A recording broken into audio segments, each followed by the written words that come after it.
Cher Marion, chers amis d'Identité Liberté du parti SR, merci d'avoir organisé ces événements importants auxquels même à distance je souhaite apporter ma contribution.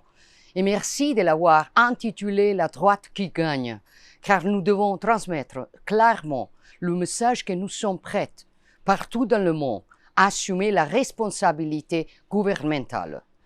Dans certains cas, comme en Italie, cela a été déjà produit. Dans d'autres, il faudra plus de temps.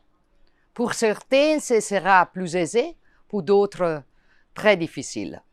Mais nous sommes toujours prêts et capables de le faire.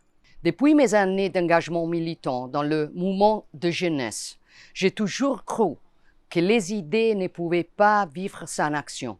J'ai toujours pensé qu'il est indispensable de se battre en première ligne pour affirmer sa vision du monde, en assumant des responsabilités.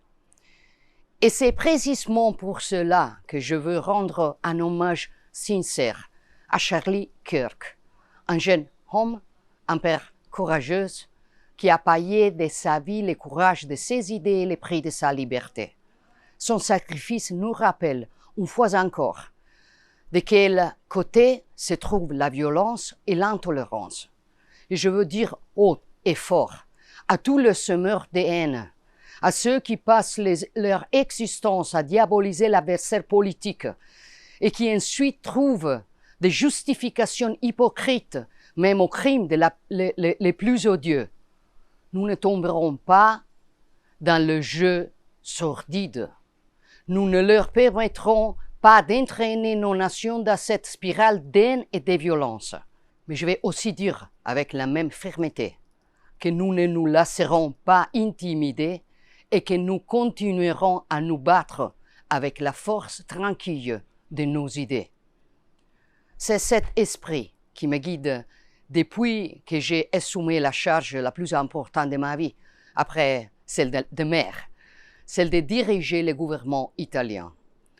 En 2022, nous avons gagné avant tout parce que nous avons replacé la politique au centre. Nous nous sommes présentés aux élections avec une coalition et un programme commun, avec la volonté de représenter une alternative claire à la gauche et de mettre fin à une longue période de gouvernement technique et d'alliances politiques aussi contre nature qu'infructueuses. En Italie, nous avons démontré que la droite non seulement est capable de gagner les élections, mais surtout de gouverner. Je suis fier de présider ce qui s'apprête à devenir le troisième gouvernement